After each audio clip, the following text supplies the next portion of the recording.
ஆயுள் பயம் அந்த குரு தசை குரு புத்தியெல்லாம் நடந்துச்சுன்னா வரும் அப்படிங்கிறத பற்றி பேசியிருந்தோம் இல்லையா. அதில் கந்தசாமி பாண்டியன் நண்பர் ஒரு கமெண்ட் கொடுத்துருந்தாரு. ஆயுள் பயம் என்பது குருவிடம் மட்டும் இருப்பதில்லை, லக்னம், லக்னாதிபதி, 3ஆம் இடம் இவைகளை ஆராய்ந்து சொல்ல வேண்டியது அப்படின்னு சொல்லியிருந்தார் கமெண்ட். Perfectly right. நீங்கள் சொன்ன கமெண்ட் ரொம்ப கரெக்டு சார். ஆனால் நீங்கள் சொல்கிறது எப்படின்னா, லக்னம், லக்னாதிபதி, 3ஆம் இடம்ங்கிறது 8ஆம் இடத்துக்கு 8ஆம் இடம்ங்கிறதுனால பாவத்தில் ஆக இதையெல்லாம் ஆராய்ந்து சொல்லணும் அப்படிங்கிறது கரெக்டு. எதுக்கு? ஆயுள் எவ்வளோ இருக்குன்னு பார்க்குறதுக்கு இதெல்லாம் ஆராய்ஞ்சு சொல்லணும்.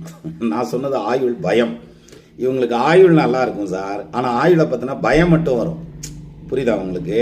அதாவது ஆயுசு அவங்களுக்கு ரொம்ப ஸ்ட்ராங்காக இருக்கும், ஆனால் எதை பார்த்தாலும் பயம் அப்படிம்பாங்கள்ல, அந்த பயம் எப்போ வரும் அப்படிங்கிறத மட்டும்தான் நம்ம இதில் எடுத்துக்கலாமே தவிர ஆயுளை அப்படி எடுத்துக்க வேண்டியதில்லை. ஆயுளை கணிக்கிறதுக்கு தான் நிறைய வழிமுறைகள் இருக்குது. ரெண்டாவது, ஒரு பலன் ஜோசியத்தில் எடுக்கணும்னா 4-5 விதமாக எடுக்கலாம். அதில் நீங்கள் எடுக்கிற விதமும் கரெக்டு தான். Perfect. Thank you sir for your